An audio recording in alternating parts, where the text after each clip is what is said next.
The wonderful thing about homeschooling in the military is there is actually a large population of homeschoolers, and it's actually larger than in the general population. The Blue Star Families Military Lifestyle Survey shows that 13% of active duty military families choose to homeschool, and that's 2 to 4 times the proportion in the general population. So what appeals to the military is the flexibility for one, and that there's a consistency.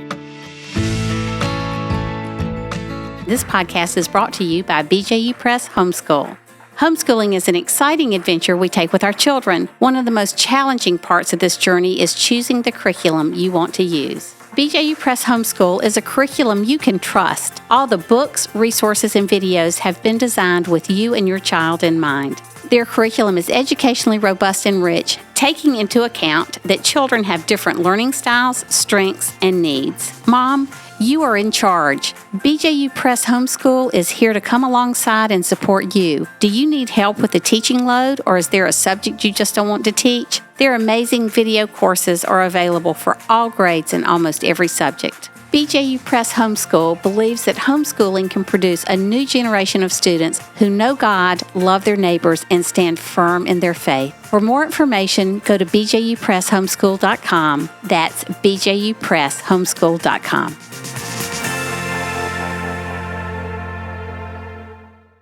Hey everyone, welcome to the Zan Tyler podcast. I'm your host, Zan Tyler.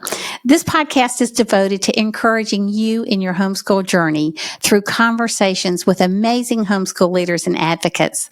I wanted to remind you to please subscribe or follow this podcast wherever you listen to podcasts. That may be Apple Podcasts, Spotify, Google, Stitcher, or wherever you get your podcast.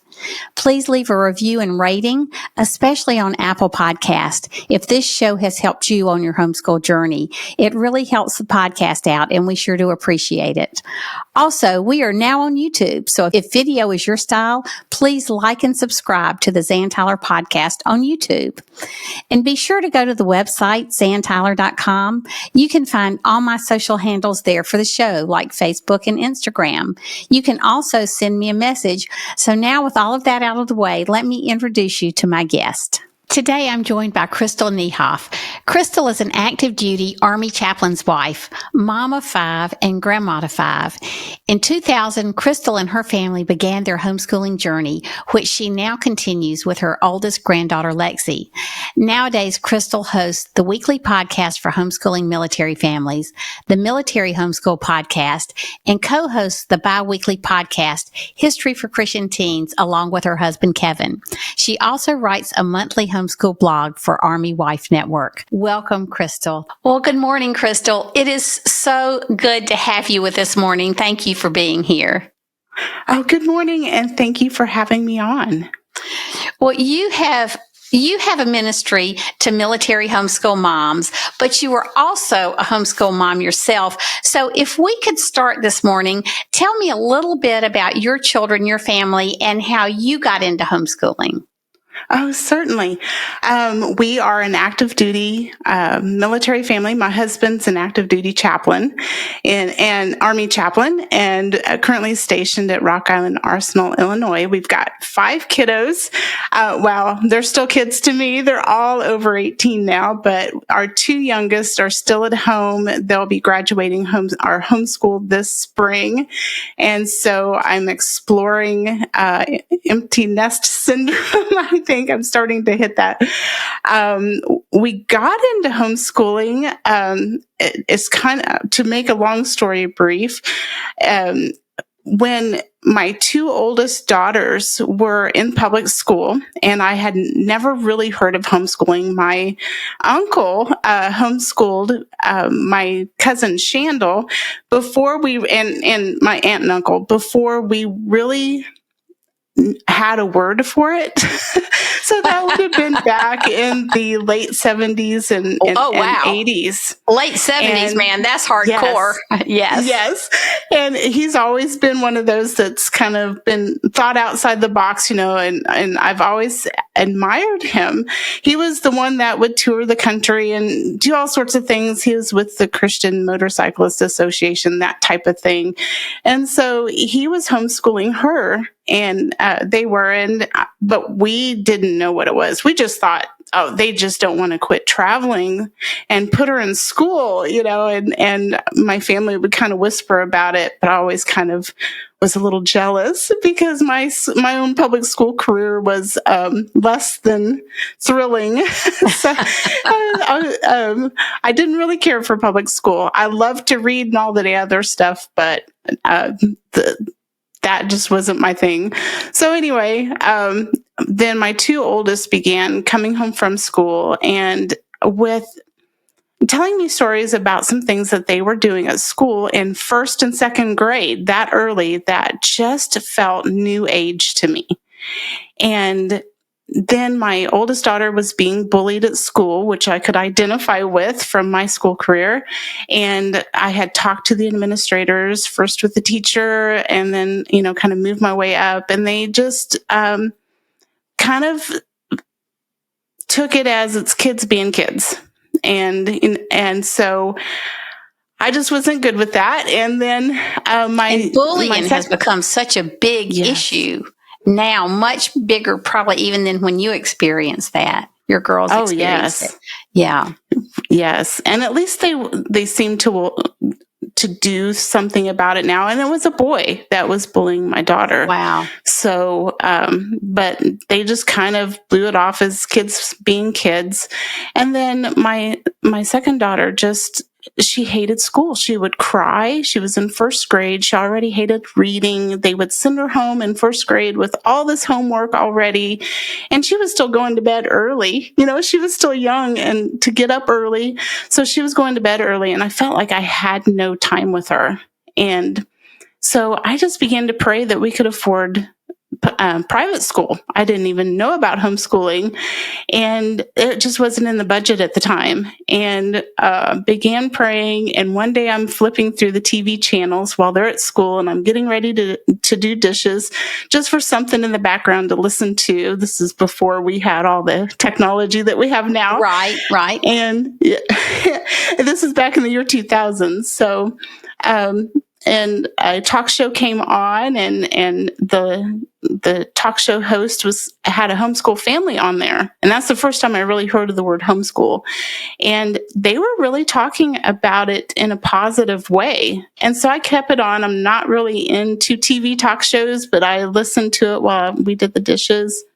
And then I went to the store and I was browsing through they had a bookshelf. And so I was browsing through, and there was a book that was titled something like 101 Homeschooling Questions Answered, something to that effect. And so I picked it up and I was looking through it, and I decided I wanted to buy it. So I kind of snuck it underneath some of my other groceries that were in the cart, thinking, is this even legal? Am I going to get in trouble for even looking at this? I don't know why I thought that way, and I was hoping that the gal that checked me out wouldn't ask me about the book, that she would just type it in and move on, put it in a sack and move on.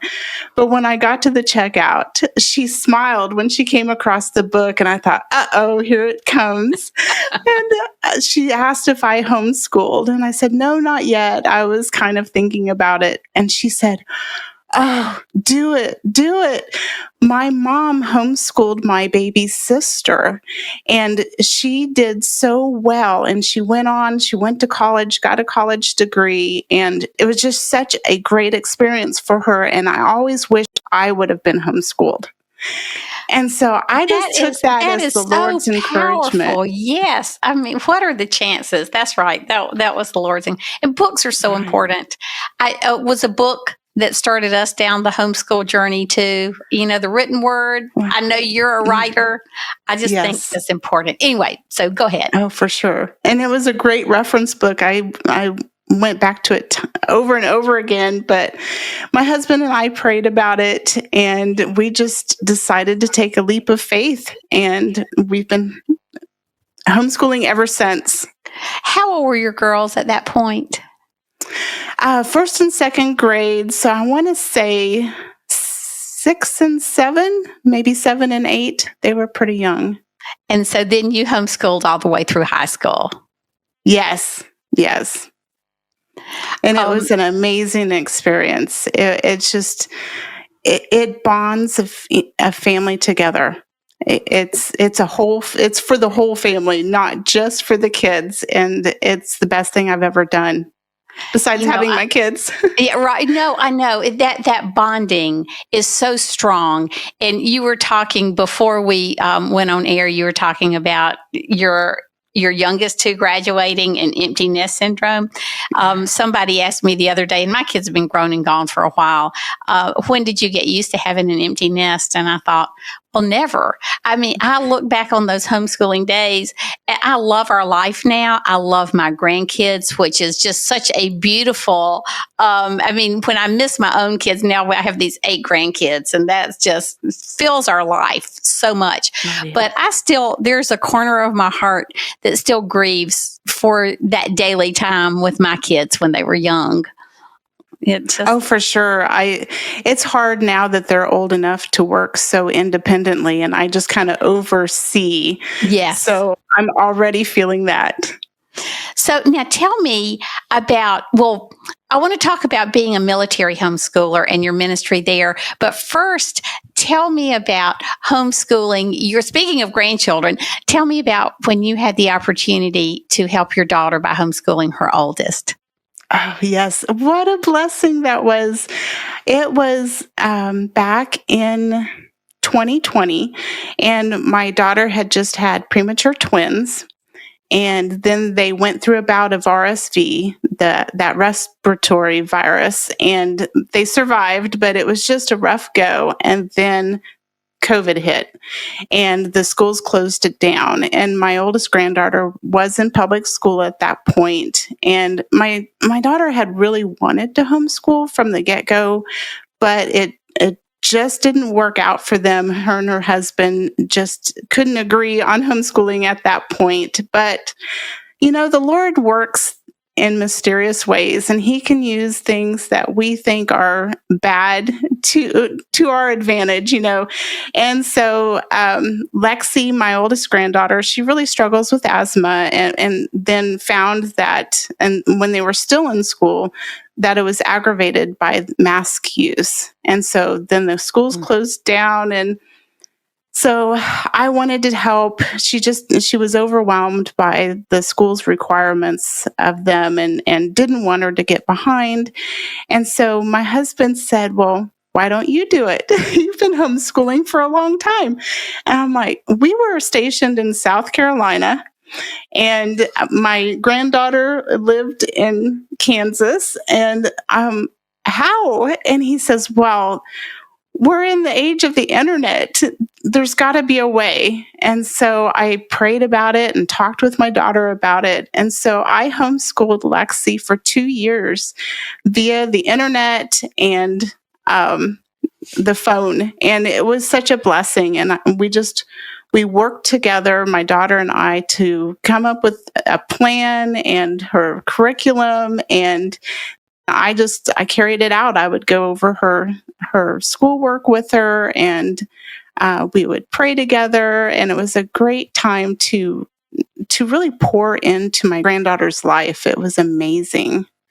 If you had some advice for other grandmoms and granddads who were helping or wanted to help homeschool, or a lot of times, a parent will say, hey, Mom and Dad, can you help me out? What is some of your advice for that? My biggest takeaway from this was, as a grandmother, I'm in the supporting role as my grandchild's homeschool teacher, or whatever part that I'm playing in their life at that point. I'm in a supporting role to the parents. So they were the principal and the vice principal, so to speak. I never overrode their decisions, and I respected that boundary.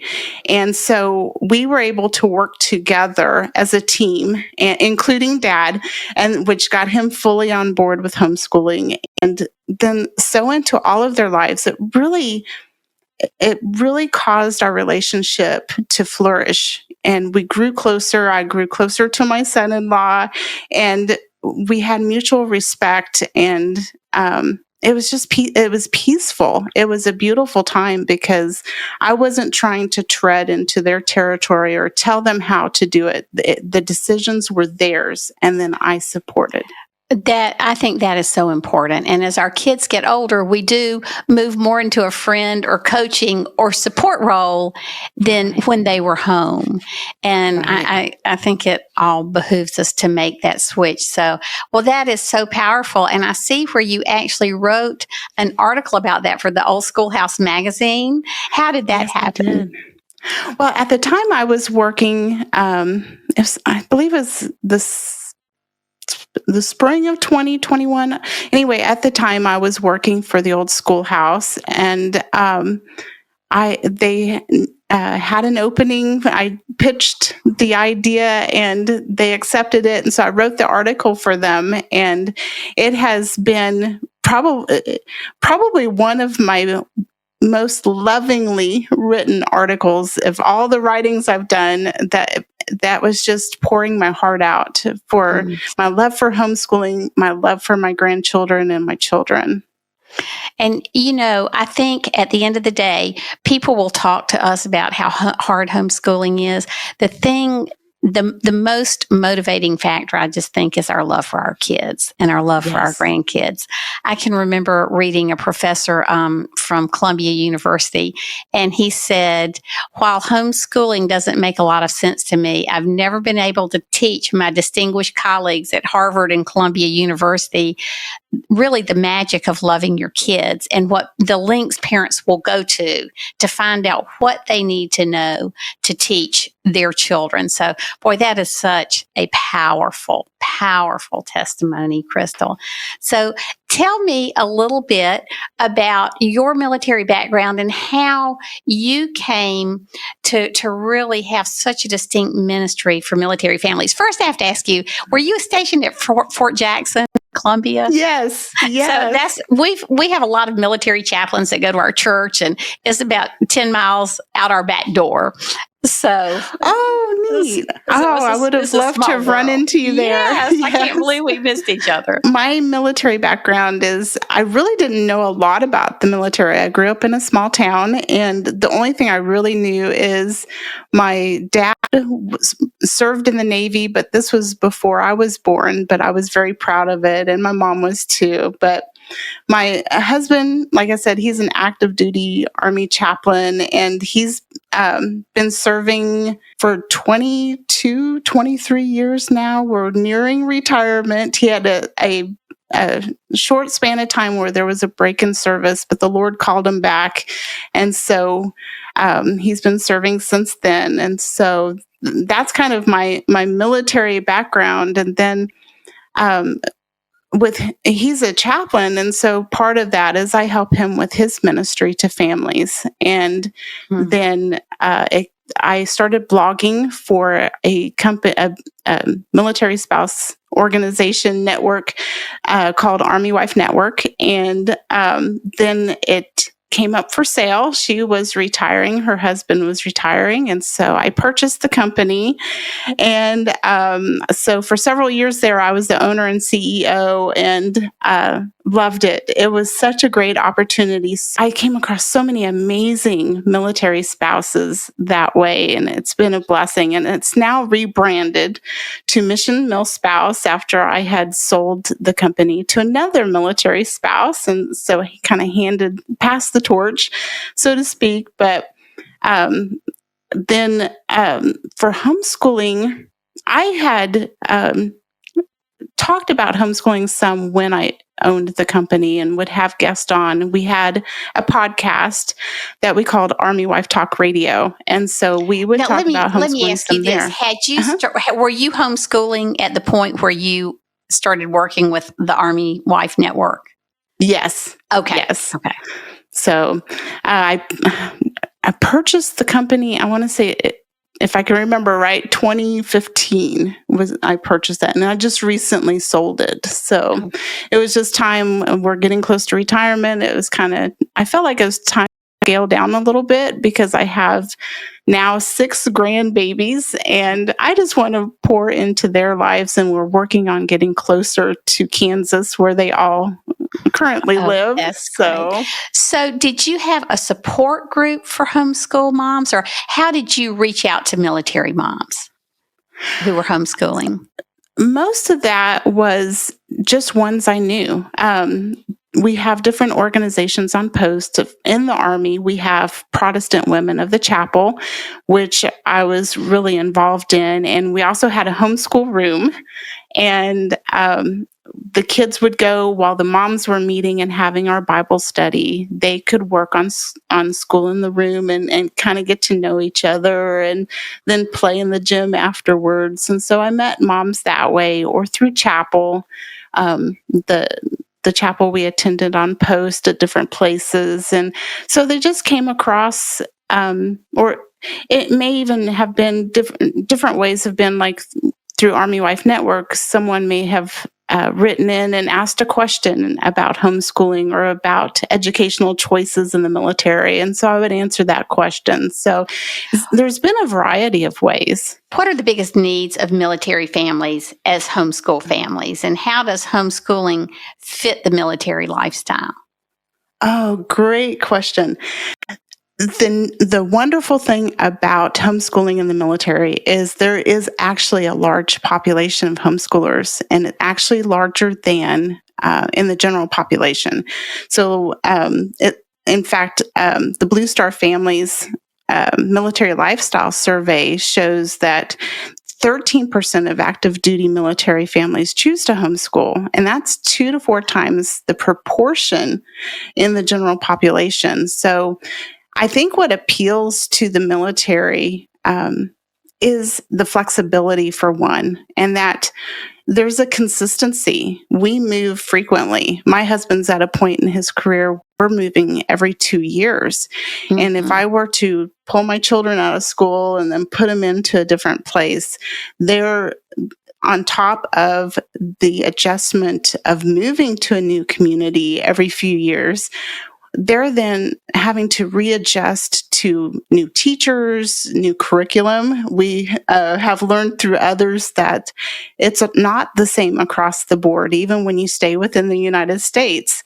And Common Core may have been invented, designed to change that. It didn't.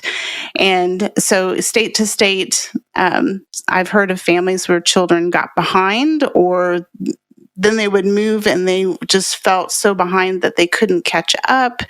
And so it varied so much. The standards varied. So this gave my kids consistency and flexibility. And then I'm so about the bonding and attachment with families, because when the service member deploys, and they're gone for months at a time, a lot of times leading up to that, there's a time of training where they're gone quite a bit, but they may be home at strange times of the day from a normal 9 to 5.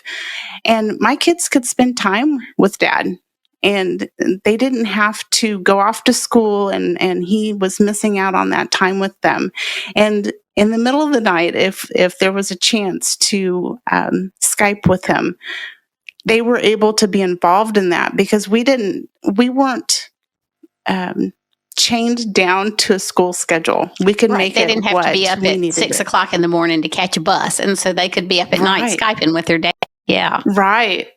So the flexibility, consistency, bonding and attachment, there's so many benefits to homeschooling in the military. And the curriculum that we choose stays the same. We may choose something different, but that's according to what their needs are, not because we've moved. And there's times we've taken, like during a deployment or a PCS that maybe is which is a military move, which is in the middle of the year, we can take a break and not have to worry about homeschooling at that point, and we just pick it up later, and we go visit family or make that part of our homeschool field trips. And so it's a blessing. Now, if there's a military family listening and they feel like they need help and support, is there a place that you recommend them to go?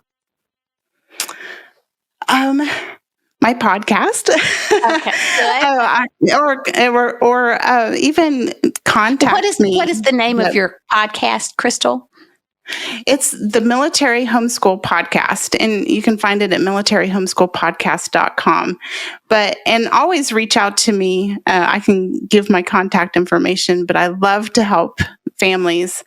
But I would recommend probably the same steps I go through when I'm looking for information, and I go through the HSLDA website, because one of the things we have to do is make sure that we're in compliance wherever we're living of the local homeschool laws and regulations. So HSLDA is amazing. They have a whole section for military families. Mm-hmm. And then I then search out, the internet's wonderful. You can Google homeschool groups that are in that location, and also homeschool forums and communities online, and get connected that way, even before you move. And, I know that HSLDA, which is Homeschool Legal Defense, they also have a military mom who is a consultant that they can contact if they're HSLDA members. Correct. Yes, they do. And they're a wonderful resource. So tell me about deployment. When a family is deployed or they're looking to be deployed and the whole family decides to go, are homeschool families, are they allowed to homeschool? Or are they exempt from the national laws? Say they're in Germany and it's illegal to homeschool in Germany. Can a homeschool family still homeschool there? Sure. So a deployment is different from a PCS or a military move. So a deployment is when the What is PCS? Sorry. What is PCS? It's change of stations. So a deployment is when the service member is sent to, say, Iraq or Afghanistan, in combat, that type of thing. And so the families don't go with them there. A PCS move, they may be sent overseas to a place like Germany. And Germany, it for citizens there, it may be illegal to homeschool, but they fall under, at least presently, and I'm not an attorney, so this is another place where HSLDA is amazing.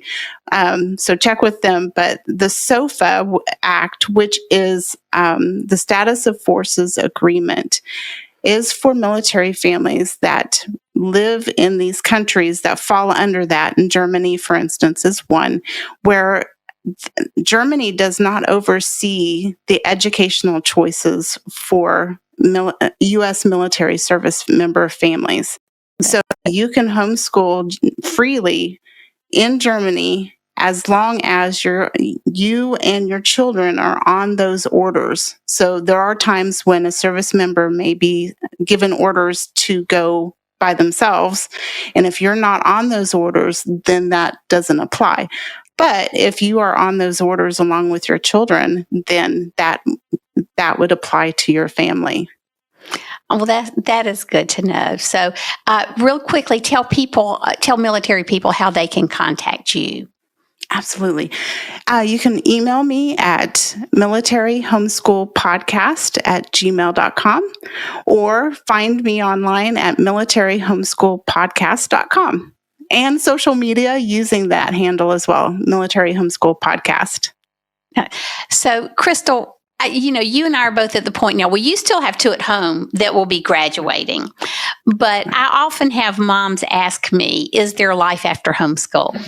And I really think it can be so rich. I mean, I still have these moments where I miss my grown kids desperately, but life really can be rich with your grandkids. But you're also doing some things in the homeschooling community that I really appreciate. For instance, I know you're working with Homeschool Iowa and really stepping in where a mom with little kids at home may have a hard time serving. So tell us what you're doing for the Iowa organization.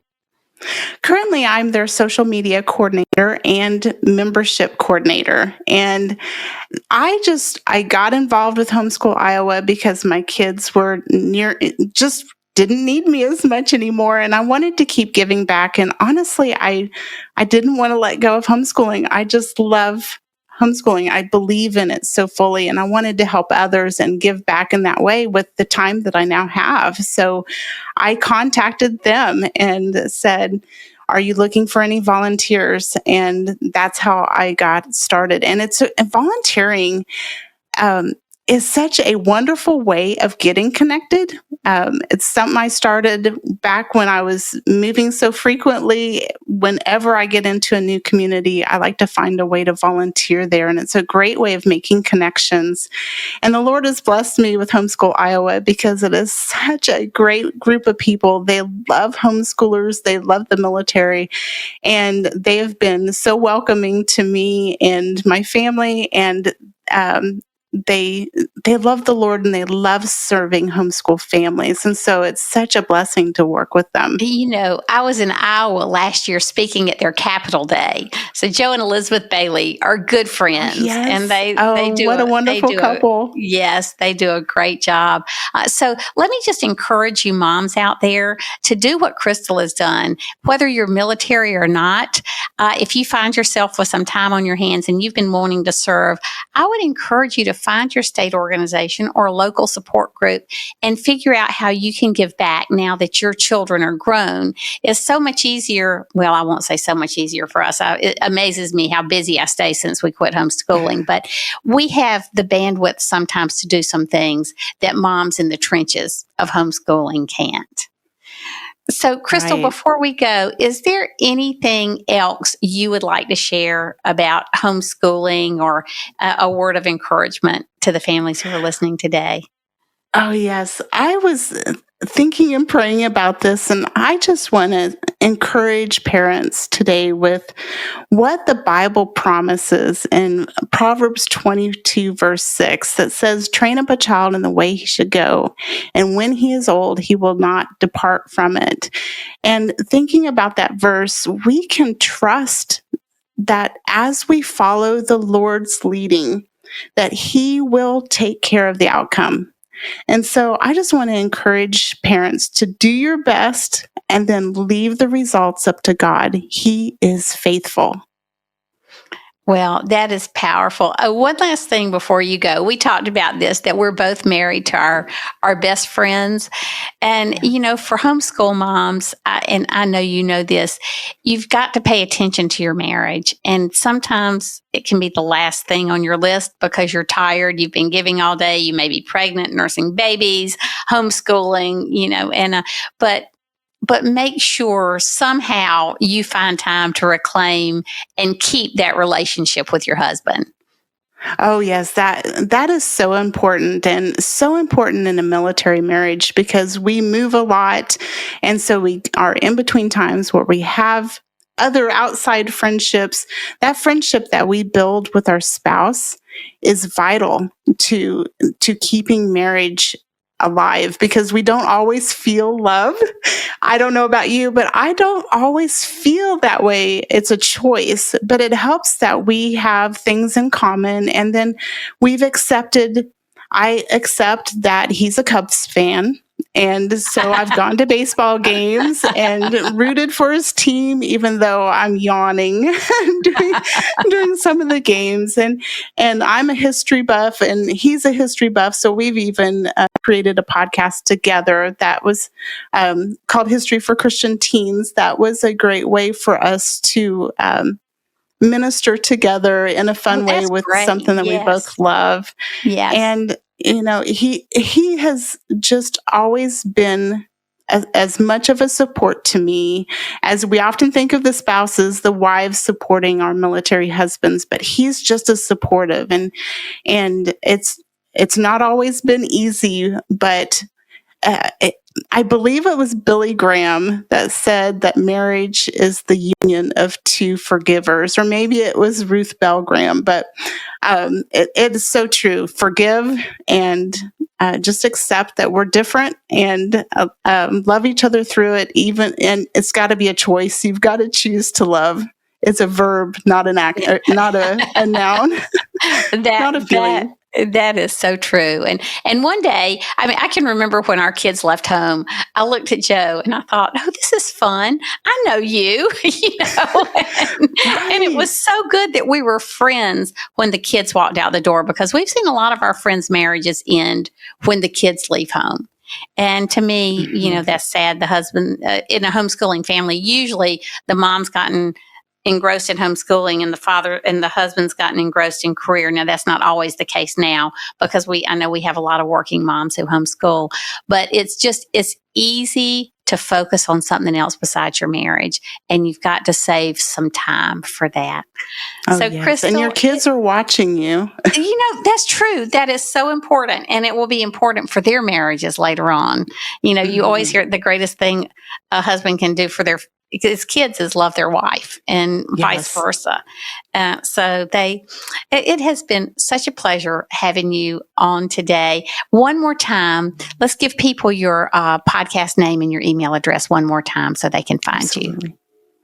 Military Homeschool Podcast.com, and my email is militarysomeschoolpodcast@gmail.com. Well, I want to thank you, Crystal. Thank your husband for his service. And for all you military moms and dads out there, I do want to take a minute just to thank you for serving our country so well. We know that, as the Korean War Memorial says, freedom is not free. Both of our dads were World War II vets, and so we have a great love and appreciation for the military. So thank you and your family, and all of you guys out there in the military. Thank you for your service, and may God bless. Have a good day. Thank you so much for joining me today. I hope this was encouraging and inspiring for you. If you would like more information, you can find me at zantyler.com. Until next time, see you later.